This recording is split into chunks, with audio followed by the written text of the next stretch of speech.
Bismillahirrahmanirrahim. Assalamualaikum warahmatullahi wabarakatuh. Well, my student, welcome back to critical reading. And chapter 3, we would like to discuss about understanding explicit mind ideas. In this chapter, you will learn about how to identify the author purpose in reading, and then to understand and locate the author's directly stated mind idea, summarizing to express the author's mind idea and major details, also identifying common root word. There are four purposes in reading. The first is to inform, to instruct, to persuade, and to entertain. To inform, the typical reading materials used are textbook, newspapers, and non-fiction books, and then the vocabulary used is straightforward language.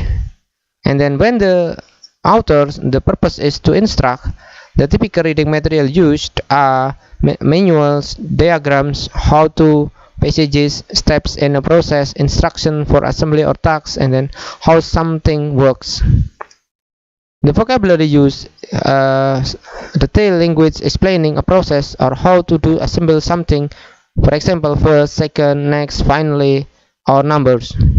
And then when the purpose is to persuade, the typical reading materials are persuasive essays, editorials, and written debates.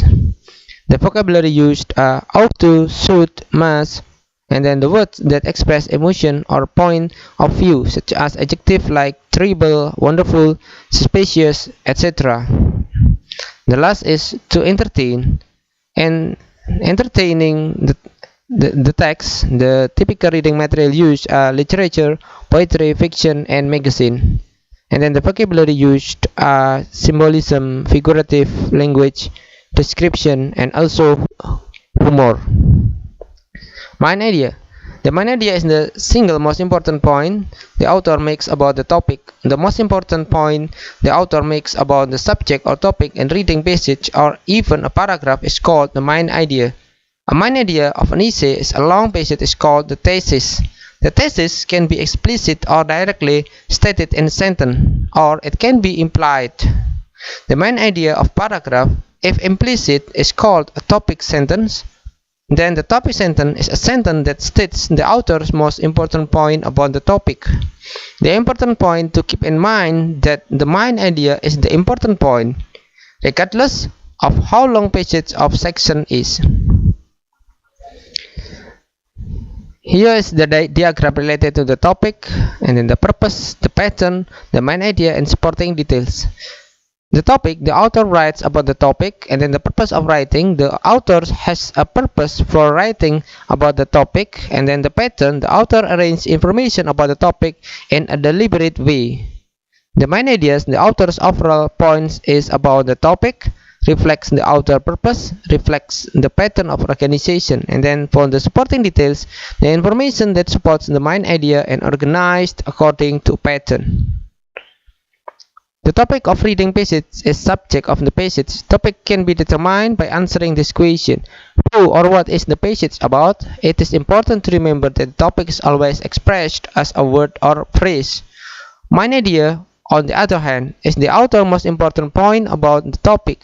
The main idea can be determined by answering the question, what is the author's most important point about the topic? It is important to remember that the main idea is always expressed as a sentence. The key term. Main idea, the most important point. Topic sentence, the most important point of a paragraph when directly stated. And then thesis, the most important point of an essay or longer reading. Explicit main idea is the most important point expressed in one sentence in a reading. Steps to find the main idea. What's the topic? And then what is the author's purpose? What is the pattern of organization? What is the author's most important point about the topic? The answer to question number 4, the main idea. What that same answer to the question 4 in the sentence is in reading is explicit main idea. And then step to checking the main idea. Number 1, is your main idea a complete sentence? It is not a phrase. Does your main idea sentence contains the topic? Does the main idea sentence reflect the author's structure? If it is cause and effect, does the sentence shows a cause and effect relationship between ideas? Does your sentence reflect the author's purpose? If the author's purpose is informative, your sentence does the main idea sentence make sense by itself? Would someone who had read the passage understand the main point without major clarification? And then, do the major supporting points provide backup or supports the more general sentence you say is the main points? What in phrase indicating a main idea sentence? In some cases, clues or signal words can point you to the main idea. These words are the clue to finding the main idea. They are often referred to as summative words because they summarize the author's most important point about the passage. Summative words are usually indicating a main idea at the end of the paragraph, but not always. Summative words and phrases indicating the main idea sentence. For example, the point is clearly to sum up, the K is in conclusion, etc. Where are the topic sentence located? The first is in the beginning. For example, in this paragraph, most people know that humor or sarcasm can easily fall flat when expressed via email, yet psychologists find that most people are still confident that they will be understood. And then in the middle, as in this paragraph, you can see the main idea is more than voice or even words. Non-verbal communication cues you into what is on the other person's mind. And then in the end, for example, in this paragraph, you can find the main idea is, aside from protected characteristics such as gender, race, and weight, you can learn a lot about your prospective employee from the nonverbal communication. The study strategy, summarizing to express main idea and supporting details. There are three main ways to represent an author's idea in paragraph form. At the first, paraphrasing, and then the second is strategy is abstract, and then the last is summarizing. Paraphrasing involves rewording the main idea as well as both major and minor supporting details.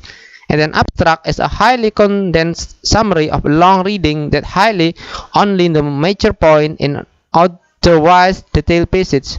Abstract are usually written as a summary of a research study. And then summarizing involves putting an author's main idea or major supporting detail in your own words.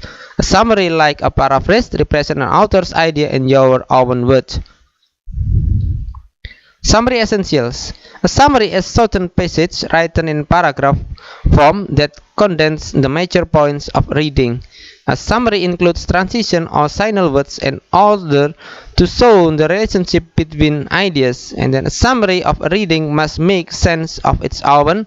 And then summary must reflect the structure the authors intended to the original passage as well as the author purpose for writing.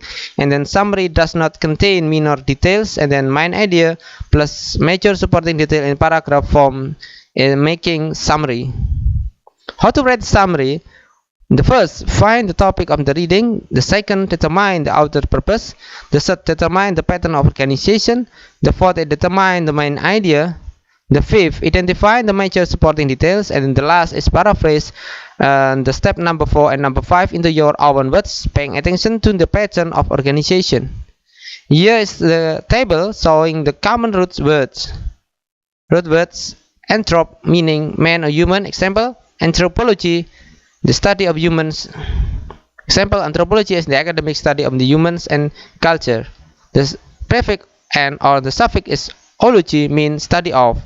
What about the astro? The astro means star. The example is astronaut, one who travels space. Naut, sailor, as in nautical water. And then the meaning of bio is life. Biology, the study of life. Ology, study of. And then demos, people. Democracy, government run by the people. Crazy, you govern, rule. Here's other example. You can study by yourself. And then family relationship: matter, matri, mother, maternal, motherly. Adjective ending. Here's the other example. Okay, that's all about today. Thank you for your nice attention. Good luck. See you next time. Assalamualaikum warahmatullahi wabarakatuh.